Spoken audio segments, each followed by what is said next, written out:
Hi guys, good evening. Happy Sunday to you and welcome back once again to The Edward. I'm your host Eddie, and in tonight's video I will be discussing my review and recap for Fear the Walking Dead.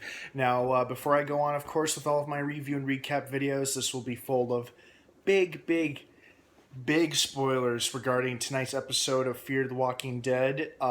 So if you're not caught up on the most current episode, or if you're behind a few episodes, don't continue watching or listening to this video, as I will be discussing big, hard to talk about spoilers, so you have been warned. That being said, yeesh, I mean, this took a really dark turn this episode. I mean, it got dark fast.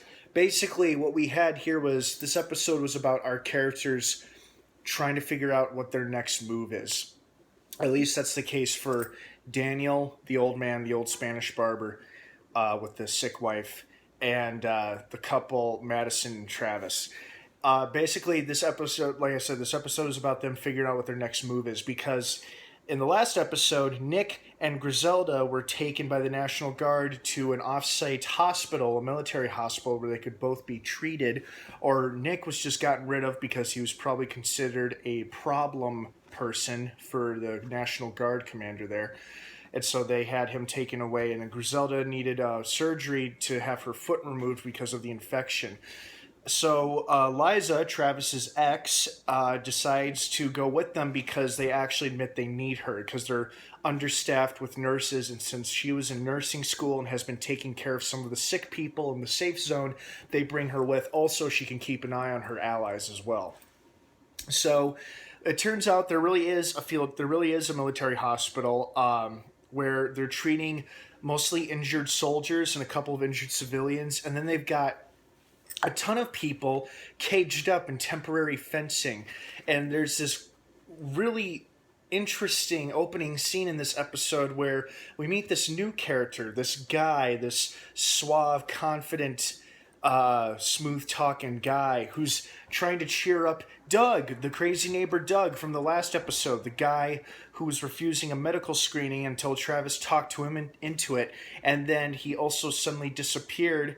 According to Lieutenant Moyers, he was moved off-site for his own safety. And at first I thought, oh, well, they took him off-site and executed him because he was becoming a problem or a risk. But it turns out they didn't execute him yet.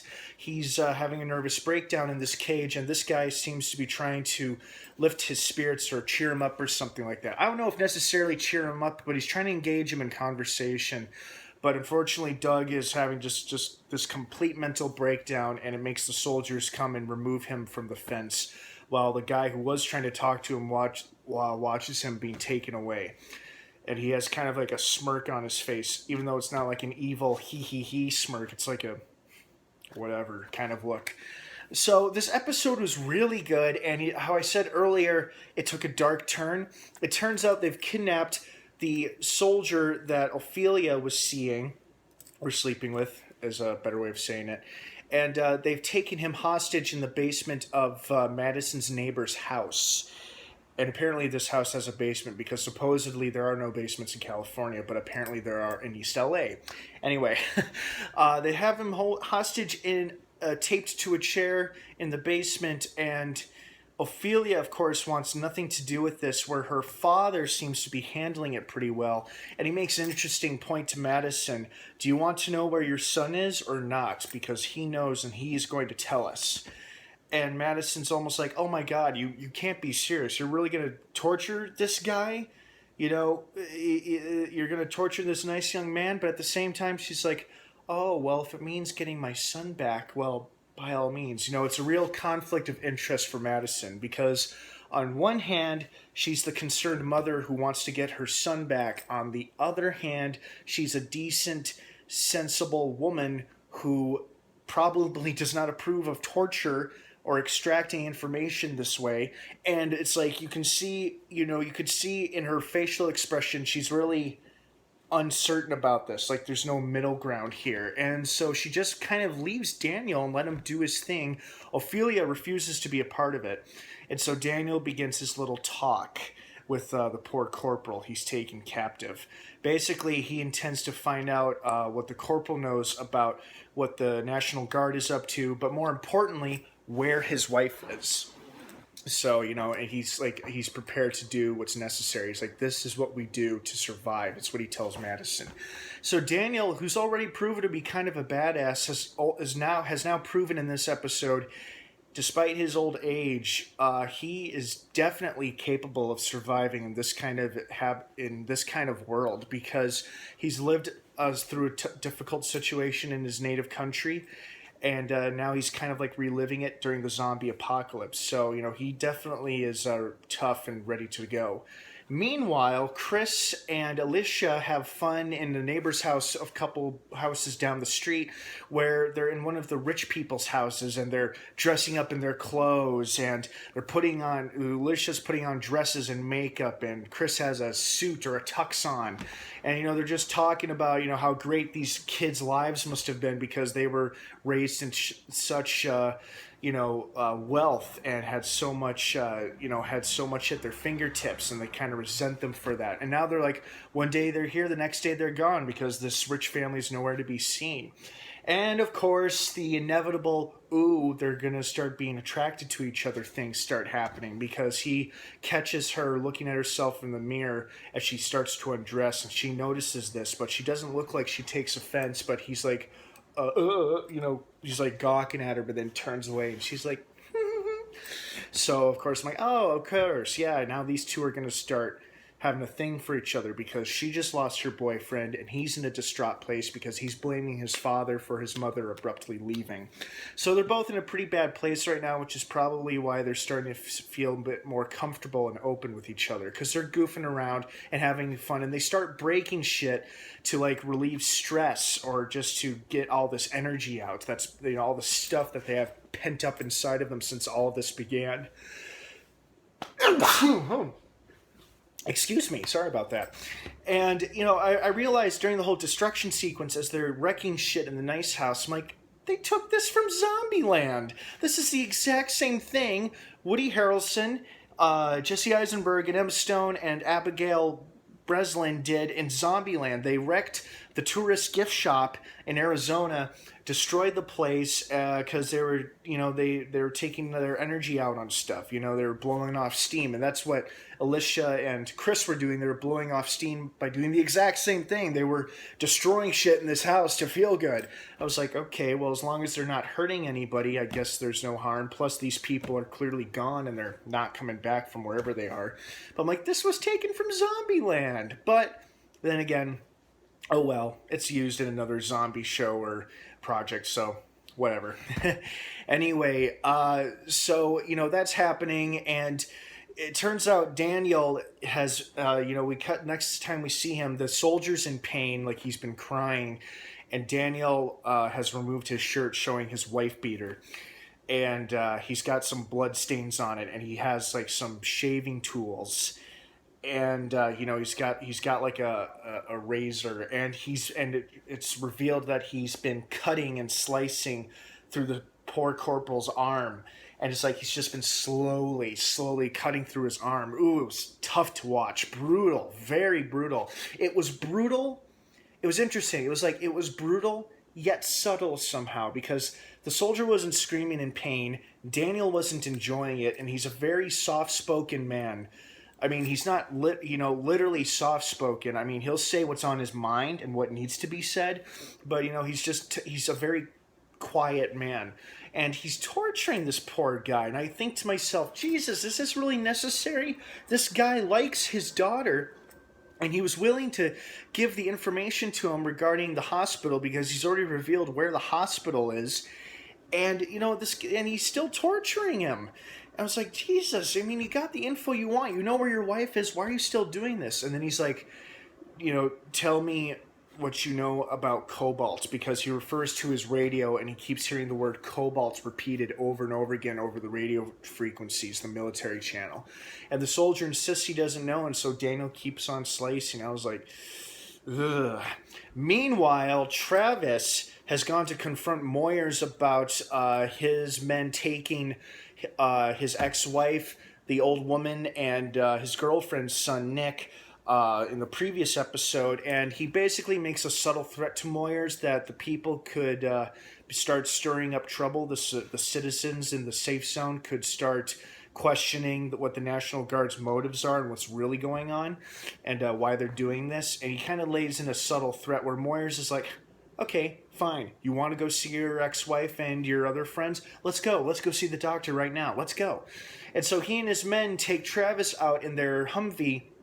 They stop at a library where they get a radio call that some of their men are trapped by walkers in there.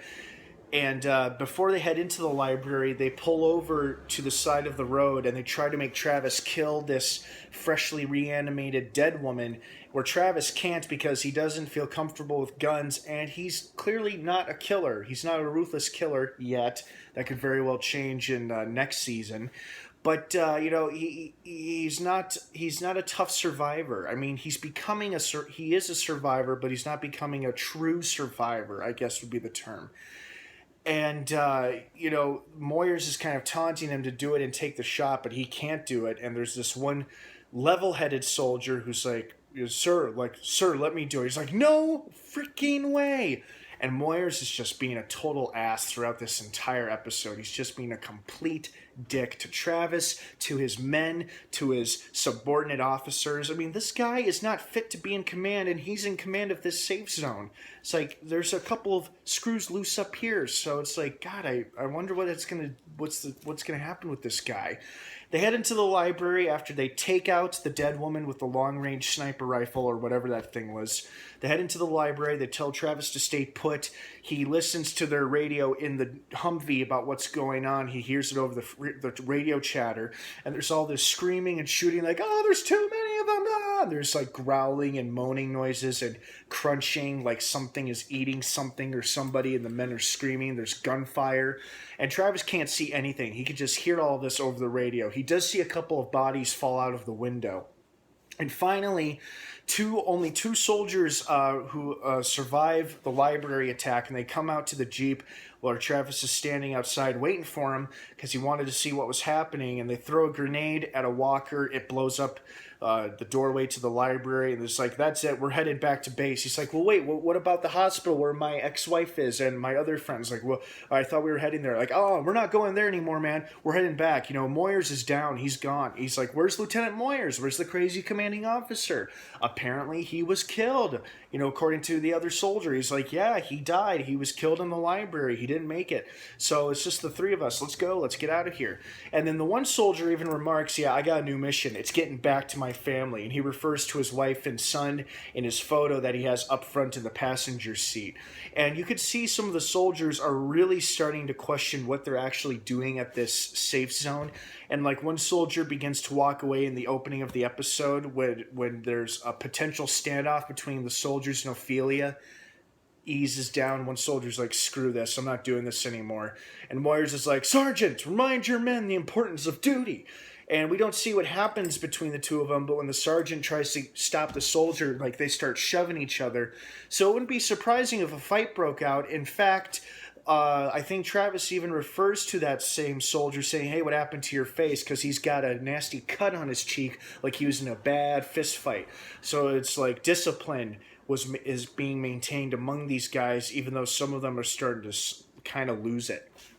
So that happens, and then we cut to the hospital. Liza is becoming quite a civilian nurse, and she learns that Griselda has lost her leg in order to attempt to save her life. She's in the recovery room, but then the army doctor, the lady, tells her that her brain is beginning to swell up, and she has a super high fever. Her eyes look really darkened, and she starts speaking gibberish. She starts muttering nonsense in Spanish, and Eliza's there trying to calm her down through the other side of the fence, and she gets up to her bedside, and Griselda won't stop saying things, speaking in Spanish, and she refers to her past when she and her husband were first married and how they survived the civil war in their country, or whatever military conflict it was, and finally she flatlines. She's gone. We have our first big character death on Fear the Walking Dead tonight. All right, R.I.P. Griselda Salazar.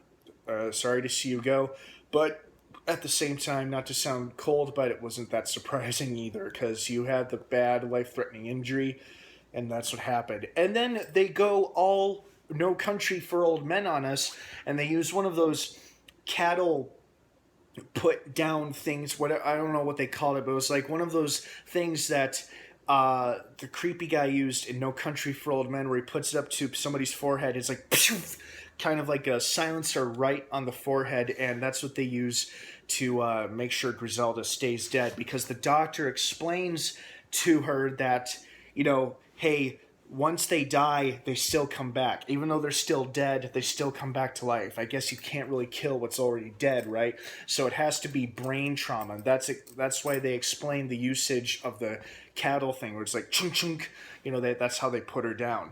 So now Griselda is dead. They didn't even give her a chance to turn. Well, of course, why would they in a military hospital? Meanwhile, when Nix runs a high fever and he's about to be taken away from his cage, the suave, well-dressed guy convinces the commanding officer to leave Nick alone, and in exchange gives him a couple of rings and assures him that he'll look after Nick and he'll make sure he stays out of trouble. And the commanding officer is like, hey, it's on you, pal. If you want him, he's yours. And so basically this guy explains to Nick, I saved you because I'm going to need a person of your skills later. And he immediately deduces that Nick is a heroin addict. He specifically says heroin addict. So this guy reads people really, really well. And you can tell by the way he talks, the way he carries himself. He's a very, very confident, somewhat skilled man who knows how to bargain his way through scenarios and situations. So I hope we get to see this guy more, because I'm watching it with my friend and my family, and I'm like, my friend's like, ooh, I'm starting to like this guy. I'm like, yeah, me too. So very, very good episode. I'm looking forward to it. I didn't really like seeing the poor soldier tortured, but he did reveal one very important thing to our main characters. Travis and Madison finally go down there to stop Daniel from torturing him, because Ophelia is clearly shaken up from sitting on the front lawn upstairs. He reveals that Cobalt is the military code, the term for meaning military evacuation. The National Guard and the military forces are going to move out, but the first thing they're going to do before they leave is humane termination, is the term the poor soldier uses to the main characters. Humane termination means they're going to kill everybody, and then they're going to leave their bodies all behind. So now they really have no choice but to leave the safe zone and go get their friends back, because Ophelia and Daniel want to get Griselda back, Madison wants to get Nick back, and Travis and his son want to get Liza back. So now they have a reason to leave. And, now the stakes have just gone up really high, and I'm really looking forward to next Sunday's episode, where it'll be the Season 1 finale for Fear the Walking Dead. Well, guys, thank you so much for tuning in here on The Edward. I hope you enjoyed this most recent episode tonight as much as I did. Really, really liked it. Quite dark, but it was really good. Don't forget to subscribe, like this video, comment, and sound off down below. Leave your thoughts and opinions and your feedback. What did you like about this episode? Was there anything that surprised you? Do you agree with Daniel's decision to torture the soldier? Why or why not? Please sound off down below. I'd love to hear from you. Let's be respectful and civil of one another's opinions and beliefs, of course. And stay tuned for more upcoming content here on The Edward as we get closer to the season finales for both Fear the Walking Dead and The Strain on FX. Thanks again for tuning in here on The Edward, guys. Have a great rest of the night and get a great start to a new week tomorrow. And of course, until next time, may the Force be with you.